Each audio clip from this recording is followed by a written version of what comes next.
That ball hit hard. Stretch. Austin Jackson back looks up. You can put it on the board. Yes. Back-to-back jacks. And it is 4-1. Mercy. Oh, Hawk, from stretch to put it on the board to the yes. Well, I'm Jesse Goldberg-Strassler, voice of the Lansing Lugnuts. And today on Crafting the Call, we're going to not only talk home run calls, we're going to share our favorites. I'm Josh Suchon with the Albuquerque Isotopes. My favorite shirt is our new ones. Want to hear my home run call?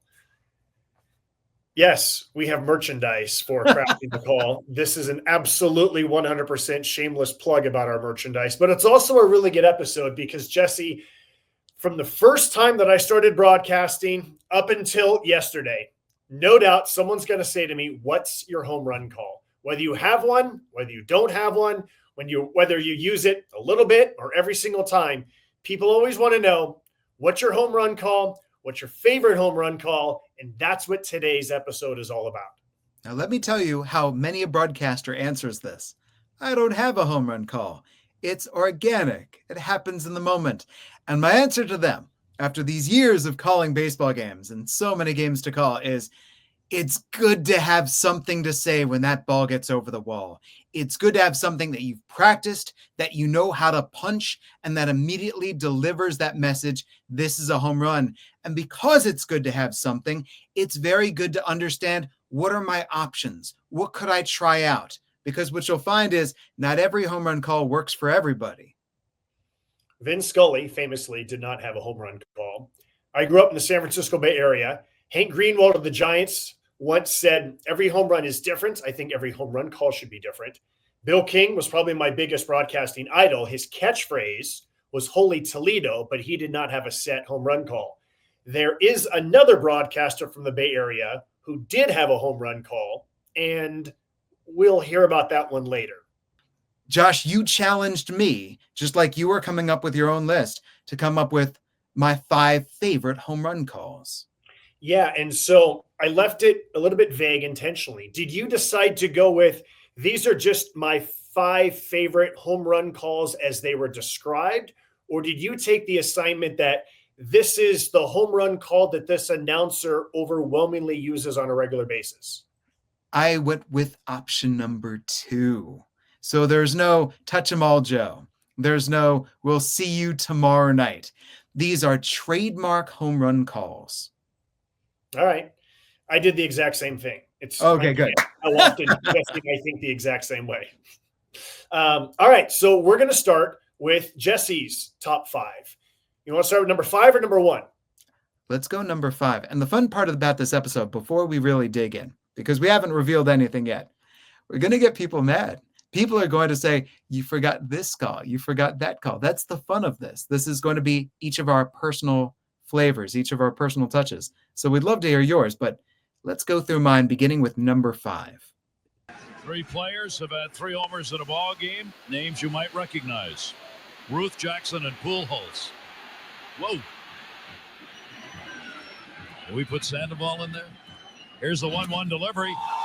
Right center field. The answer is yes. Goodbye. Home run number 3.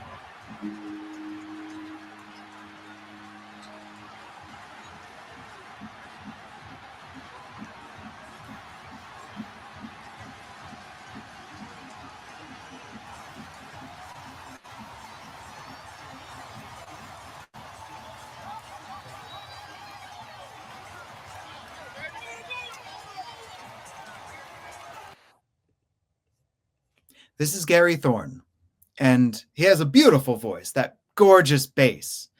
But what I love about this home run call, and this is what Gary does, he says, goodbye, home run. There are so few broadcasters who get in the words home run into their home run call. The goodbye he punches, and then every time with his very next breath, he says home run. And I love it how it's integrated.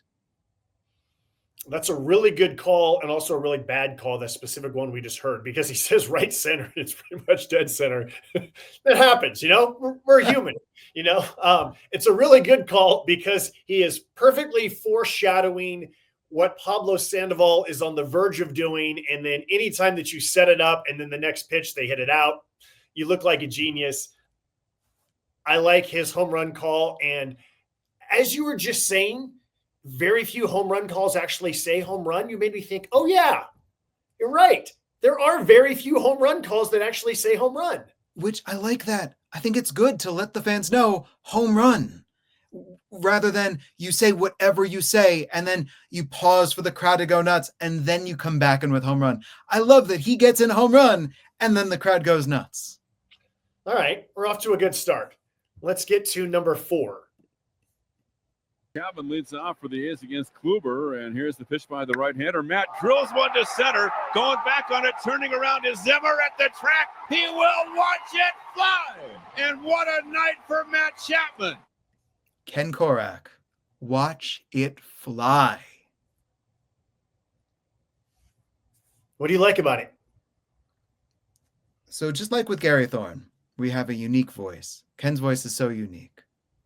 And once again, it is something that he says, and not very many people have said as well.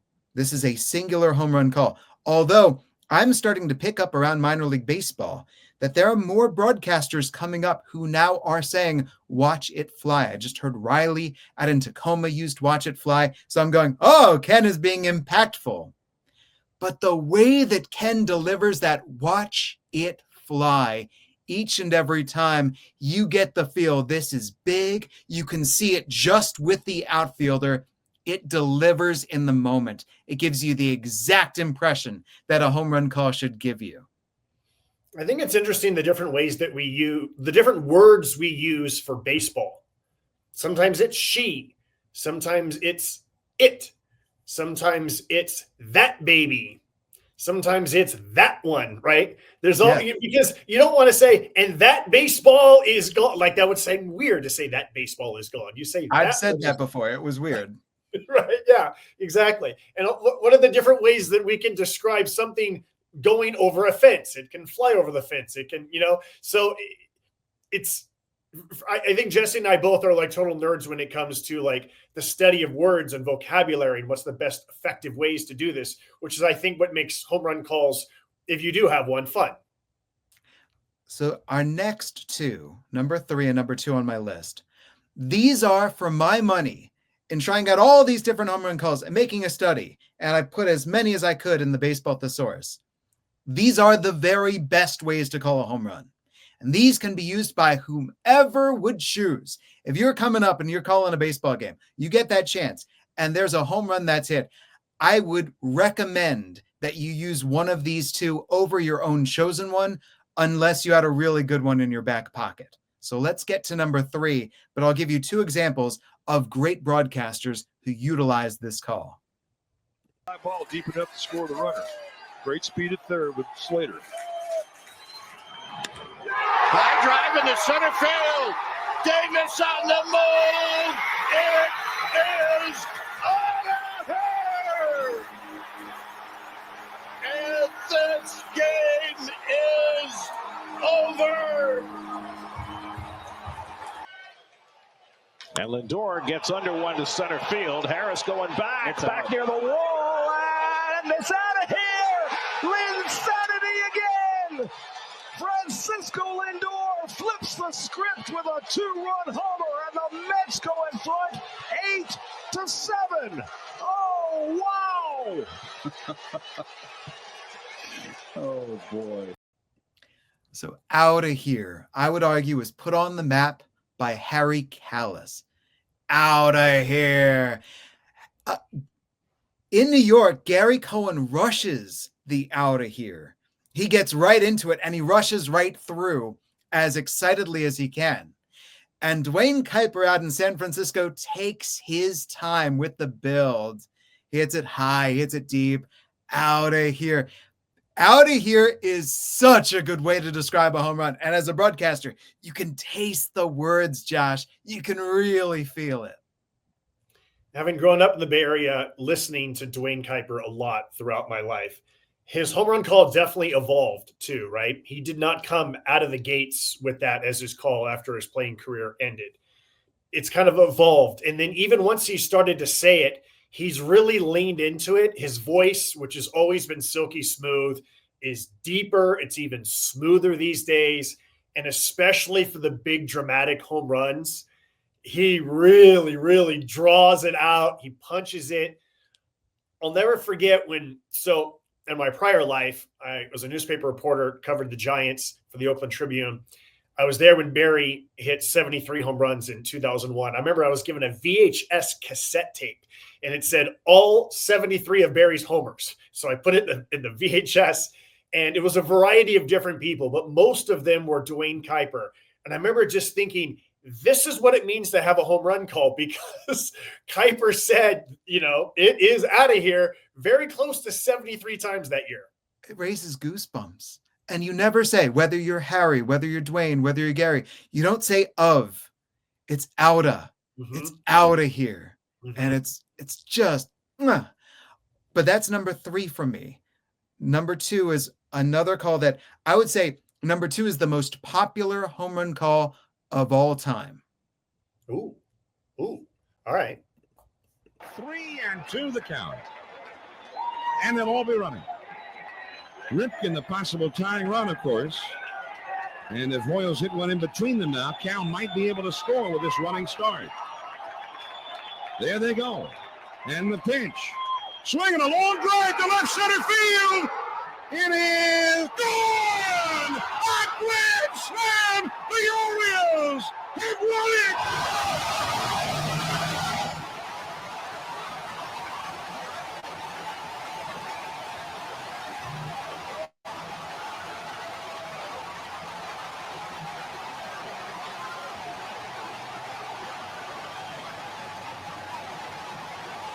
Infield back, double play depth.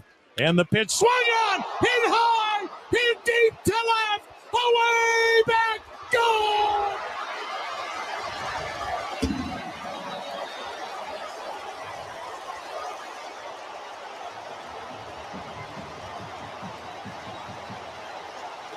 Lane Thomas in his first at bat as a Cleveland Guardian in postseason pounds one into the bleachers and left. A 3-run home run, a 5-run first inning. The word is gone. And if we go back old school baseball, Josh, going, gone is the classic baseball play-by-play home run call of the 1940s and 50s. That ball is going, gone. Whoever it was who first had the epiphany that gone was the perfect way to describe a ball just getting over the fence, into the bleachers, into the bullpen, wherever the ball disappeared. That one singular word, gone, they nailed it, because gone is the most common home run call word. John Miller is calling Chris Hoile's ultimate grand slam. 3-2 pitch, bottom of the 9th inning, 2 outs, bases loaded, down by 3. That is John with Baltimore, gone. This is Tom Hamilton with Cleveland, gone. Now you can do different lead-ups to it. And Tom Hamilton has his lead-ups, just like Dwayne Kuiper has his lead-up. High, hit, deep, etc. Swung on and belted. But that one word, gone. Dan Schulman, gone. John Sterling, it is high, it is far, it is gone. Gone is such a delicious word to describe a home run. My first year broadcasting, after I transitioned from newspaper reporter to play-by-play announcer, I'm with the Modesto Nuts, and I remember thinking, I just want my home run call to come organically. Again, people have been asking me, what's going to be your home run call? What is your home run call? I just wanted to kind of figure it out, feel it out.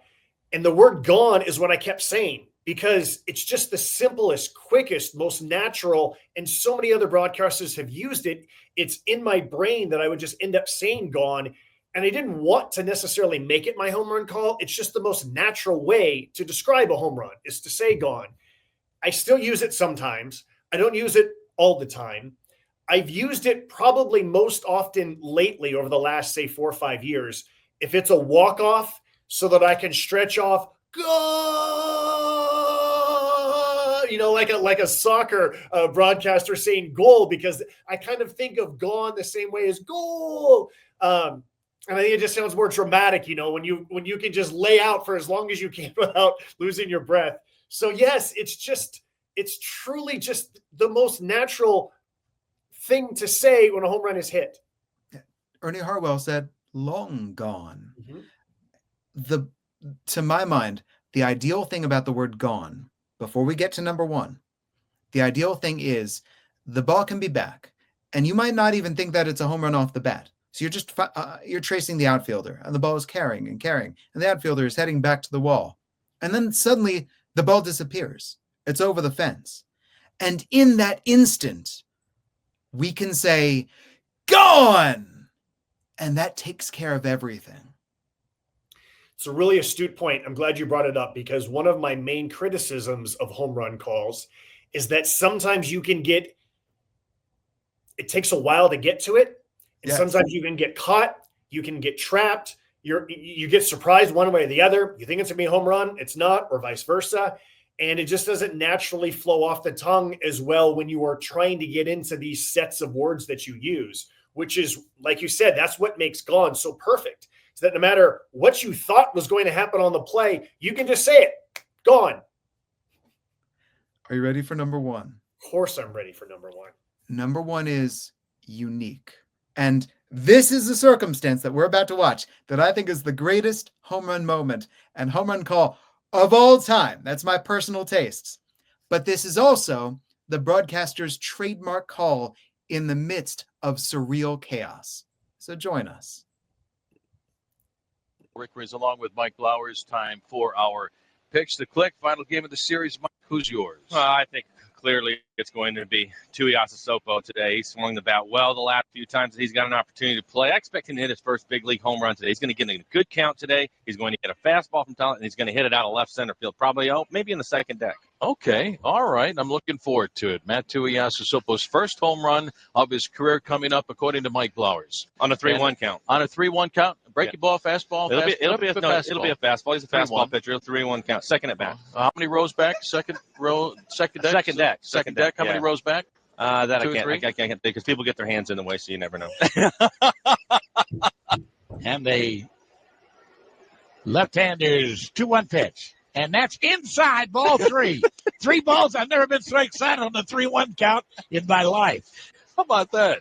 We're there, 3-1. Let's see what happens here. It's going to be a fastball, Matt. You know that. Yeah, we do know that. Now the left-handers. 3-1 pitch on the way. Swung on and belted in the left field. It just missed the second deck. Fly away. I don't believe it. I see the light. I believe you, Mike. Unbelievable. It is 2-0 Mariners. He missed the second deck by just a little bit.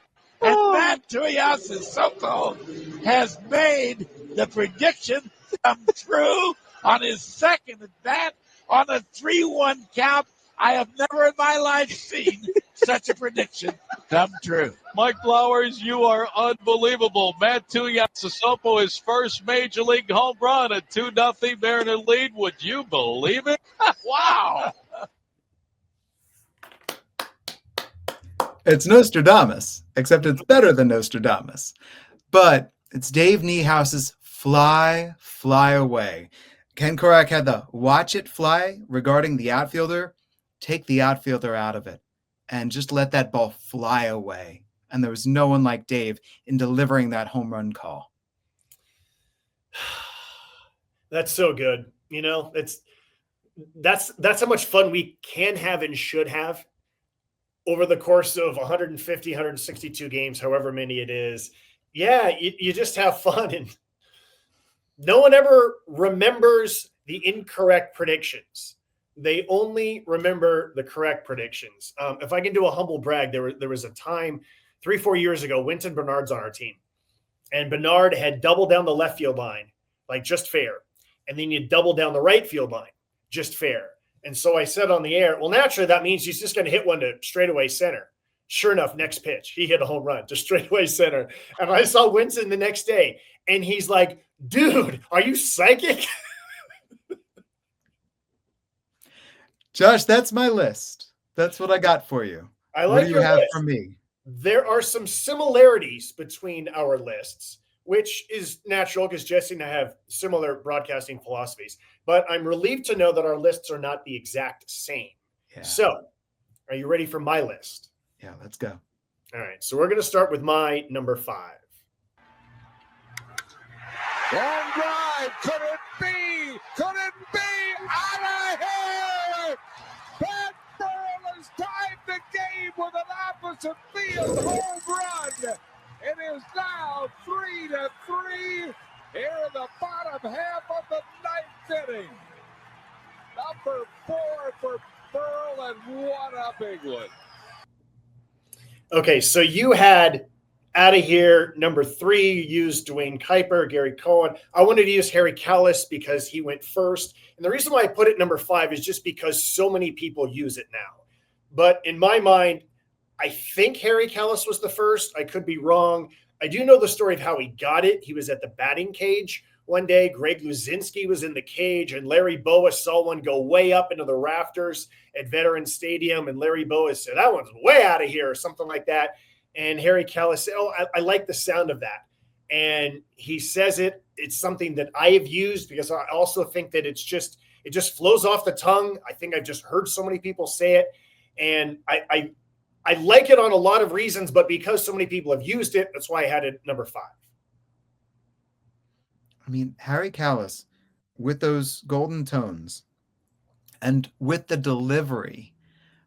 But I love the story that he heard it from someone else saying it first, and that he's got the ear to go, yes, that's it. What Larry just said, let's try that out on the air. That's beautiful. All right, let's get to my number 4. This ball hit to deep left field. Way back. Take a good look. You won't see it for long. Grand slam. Just like that.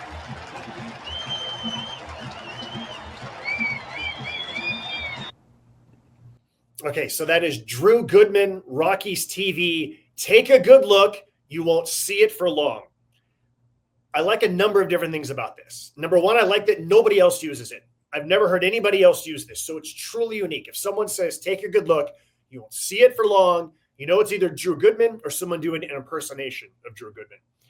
So I knew that I wanted to use Drew for somewhere in my top 5. My original idea was a Nolan Arenado grand slam walk-off for the cycle.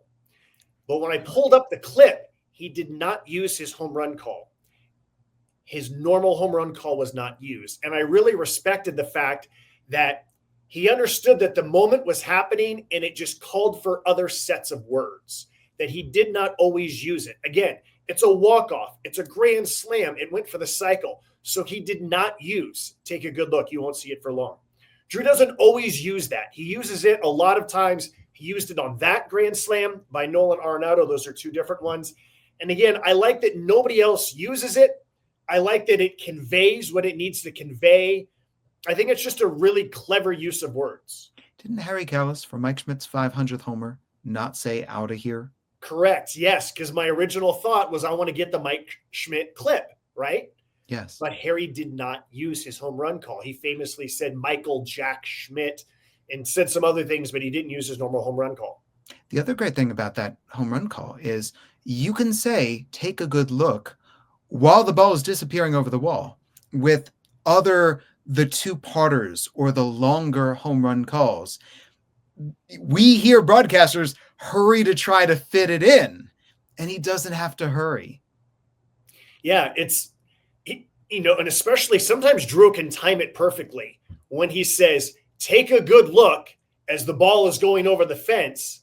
And then as the fans are going for it or wherever it goes, you won't see it for long. Sometimes he nails it perfectly. It's hard to do in the course of a home run, but when Drew does nail the absolute timing perfect, it's really, really exquisite. Souvenir City, eh? Yeah, Souvenir City. Well done. All right. When we get to number 3, it's going to be a little bit of a longer type of buildup. And I specifically use this longer buildup for a reason, which I'll explain after we listen and watch. See you later. See you later. And see you later. See you later. And see you later.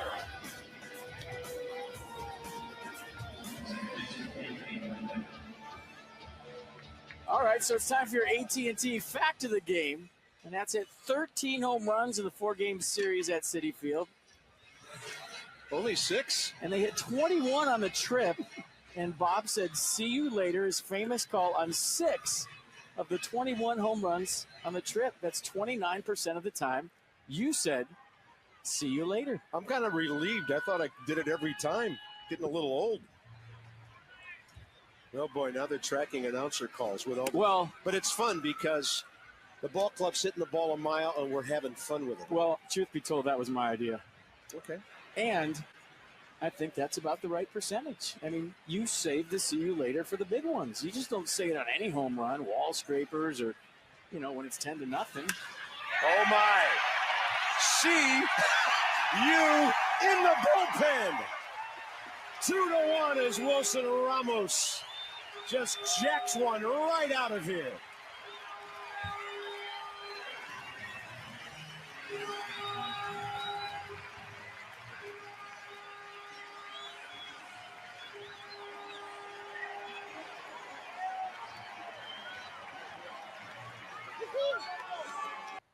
That is really good. So that is Bob Carpenter, Washington Nationals. See you later. Right on cue, Jesse. What a way to adjust it to bullpen. Mm-hmm. It would be so easy for him to just launch into the home run call. And as we're talking about, the really good broadcasters are in the moment.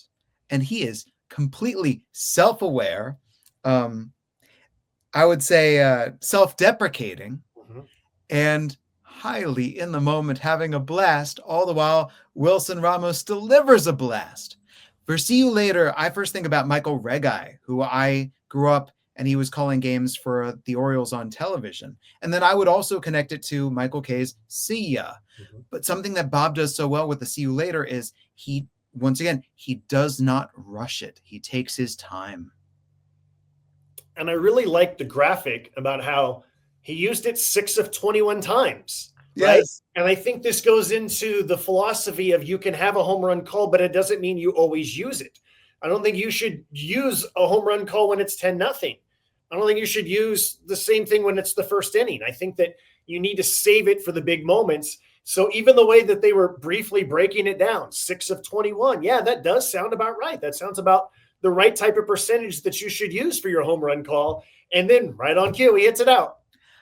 You and I, we come to these epiphanies when we get together for these shows, things that surprise me. And I really like that we've come to a home run call is really good. To have a trademark home run call that you know how to deliver and punch is really good.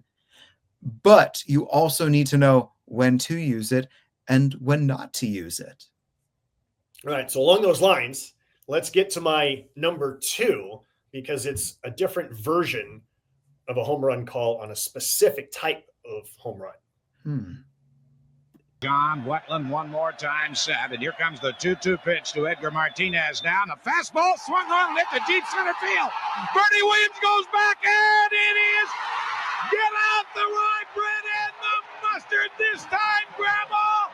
It is a grand salami, and the Mariners lead it 10-6. I don't believe it. My, oh my.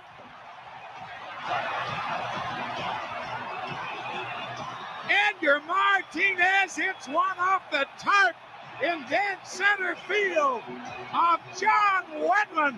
The Mariners have not only come from a 5-run deficit, they have taken a 4-run lead on Edgar Martinez's 3rd career Grand Slam home run. A fastball down the middle of the plate, and baby, he pickled it. He deep sixed it. Dead center field, and the Mariners, an unbelievable come from behind, lead in this ball game, and that is all for Wetland. Oh my goodness, how much fun is Dave Niehaus having during that playoff game, Jesse? Why? Why does this rank so highly on your list? Well, just the uniqueness, right? Oh. Here's the thing. If you're going to have an absurd home run call, then just completely lean into having a totally absurd home run call. Get out the mustard and rye bread, Grandma. It's a grand salami. It is so over the top. It is so fitting for Dave Niehaus's personality, though, that he says it. It doesn't roll off the tongue at all. I can almost imagine he's got a cue card to remind himself of what he needs to say in order to hit it all right. But it's just so much fun, even if it's ridiculous. Well, as you said with Dwayne Kuiper, how a home run call evolves over time, as we learned on our Dave show, this was a grand slam call that he did not come to. He just woke up one day and he was going to use it. No, this is a carefully sculpted grand slam call that he would add some trimmings to. Today, I'm going to add a little bit more lettuce. Today, I may take off a little mustard. And so he honed his grand salami call over the years. I have no idea if this is how it happened, but this is what I hope happened. This is what I want to visualize happen, is that Dave is at the hotel bar with some other people and they're just kicking back after a game. They're like, hey, let's just think of some fun things to say on the air, right? And then you just start writing them down, and then you wake up the next morning and you go, should we actually use any of these? Yes, let's use this one. I mean, he's the showman, and this is the showmanship. But he's having such a great time trying to figure out what are the verbs to describe what just happened to this baseball. All right. Are you ready for my number one? I think I am. I kind of teased it a little bit earlier. I said that most of the broadcasters in the Bay Area did not have a home run call, but one of them did, and it's my favorite. Stan Williams takes the stretch for the pitch to Mays. A long high drive hit to left field. That one's going way back. Snyder back near the wall. Tell it goodbye. Willie Mays with number 42 drives in 3 runs here. The Giants lead it 4-1. A high towering shot over the 370-foot mark. Swing and a drive to deep right. Way back. Way back. Way back. Tell it goodbye. 4-0 is. And Dave Parker lofts one into the right field seat. Swing and a high deep drive to left field, and that stays fair. That is gone. And you can tell it goodbye into the upper deck. The upper deck down the left field line as Canseco gets the home run to make it 3-0. A towering shot into the last deck. That is the great Lon Simmons, longtime broadcaster for the Giants, the A's. He also broadcasted 49ers. You can tell it goodbye. It's beautiful. Russ Hodges, right, was the Bye Bye Baby Bonanza. Mm-hmm. But it's so clean, Josh. So after the passing of Lon Simmons, the first game that I broadcasted afterwards, I decided that as a tribute to him, the first time that an Albuquerque Isotope hit a home run, I wanted to say, you can tell it goodbye. And I did, but I kind of stumbled over it. I was kind of rushed. I'd never done it before. It's just okay. But I like the idea of it. And again, when I first started as a broadcaster, what's your home run call? And I remember just thinking, all the good ones are taken. I don't know if there's any that are left. They're all the good ones are taken. Anything else kind of becomes hokey. And then the more that I've thought about Lon Simmons, nobody else said tell it goodbye unless they were intentionally doing a tribute to Lon. If I was broadcasting in the Bay Area, I don't know if I would do this because everyone would just think you're blatantly just ripping off Lon Simmons. But because I'm in Albuquerque, hardly anybody knows who Lon Simmons is. And so I've decided to start using it. I would occasionally use it at different moments. I try to save it for really big moments. And if you don't mind, Jesse, I'd like for you and our audience to hear me doing a tribute to Lon Simmons and his famous home run call. Be my guest. 1-2 pitch. Hit high, deep, left center field. Montero celebrating already. You can tell it goodbye. Eleris Montero knew it. Ain't no doubt about it. 2-run walk-off home run. What a night at the Lab. The Topes were down 9. They led by 4 into the 9th. Then they win it in the 10th. 16-14 is your final. Welcome to baseball in the Pacific Coast League, Jesse. 16-14 is the final. I'm over here watching 2-1 games every single day. What I like about You Can Tell It Goodbye is that you can emphasize whatever word you want to. You can say, you can tell it goodbye. You can say, you can tell it goodbye. You can say, you can tell it goodbye. You can say, you can tell it goodbye. But I like using the emphasis in the middle. You can tell it goodbye. And especially with my voice, I don't have Gary Thorne's voice. I don't have Dwayne Kuiper's voice. I know that when I get big, my voice can get higher than I want it to get. And so I know that I need to pause. And so by emphasizing the middle 2 words in this, you can tell it goodbye. And it slows me down and it naturally leads for me to pause, let it breathe, catch myself so that I don't get too nasally and I don't lose my breath, because I can't go on and on and on like Dave Niehaus can.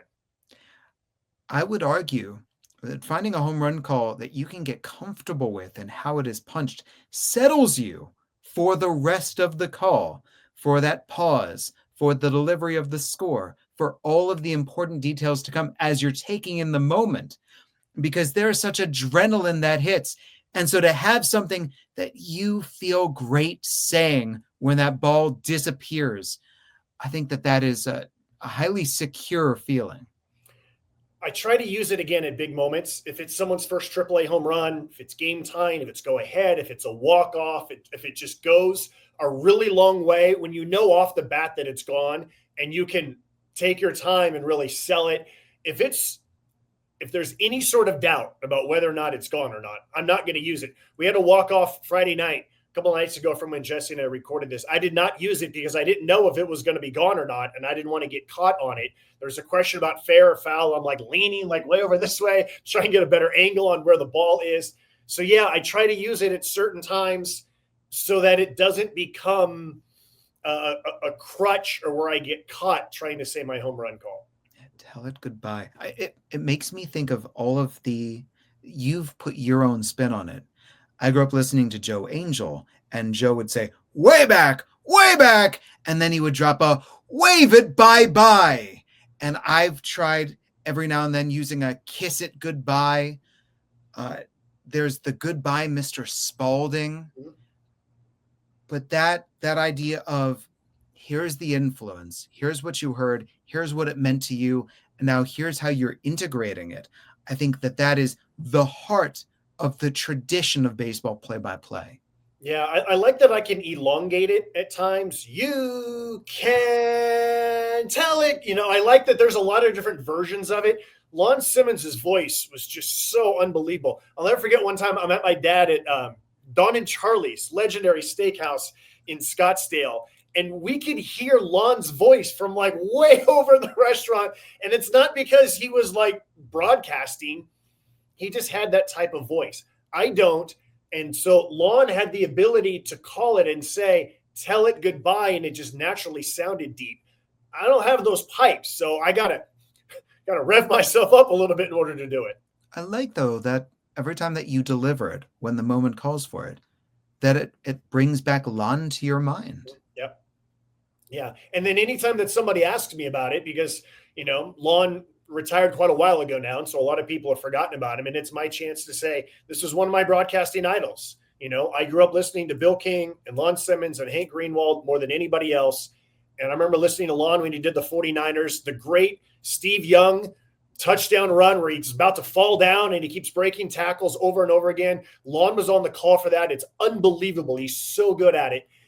And and so it allows me to just share, one of my broadcasting heroes, Lon Simmons.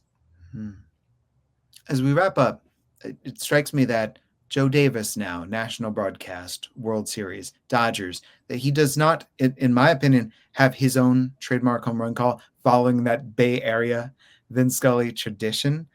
But there are all sorts of others that we could have come to. We might have, I don't know, it might be, it could be, it is, get up. It's such a fun thing to think about, though, because Josh, you and I call football. You don't have this same kind of variety for a touchdown call. You just can't. Basketball, you can have a little bit more variety for when someone hits a big shot. But baseball with the home run, it really does present the artist so much wider of a canvas that you can work with. It's one of the reasons why I love calling baseball so much, right? Is there's just so much, canvas is the great word. There's just so much more canvas that you can paint. Yeah. Any final thoughts? Don't you have one more that you wanted us to hear? Oh, I've got a good one for you. All right. Let's get one more here before we wrap up this episode. Okay. That'll bring up Randy Arozarena, doubled into the left field corner last time up. He's walked and struck out today. A bullet off the glove of the shortstop Smith last night to win the ball game for the Mariners in walk-off fashion. There he is stepping out before the pitch got to the plate. Then the pitch was outside, ball one. You know what? I guess whatever works. Here's the 1-0 pitch. Steps out again. And it's ball two. New to me, Rick. Help me out. You got anything? The first time we've talked about it before. I don't know why he doesn't, but he's got to be very confident hitting with one strike or two. There's the 2-0. Stepped out again. Ball three. 3 in a row. That's a first. I hear you. I've never seen him do that 3 pitches in a row. Well, maybe he's looking for a cookie right here, 3-0. Hope he mashes it. Let's see. 3-0. He looks loaded there. Here's the pitch. And there he goes. Oh, baby. Left field. Facing in the upper deck. Randy Arozarena. He got what he wanted. A 3-0 cookie, and the Mariners lead 5-0. Wow.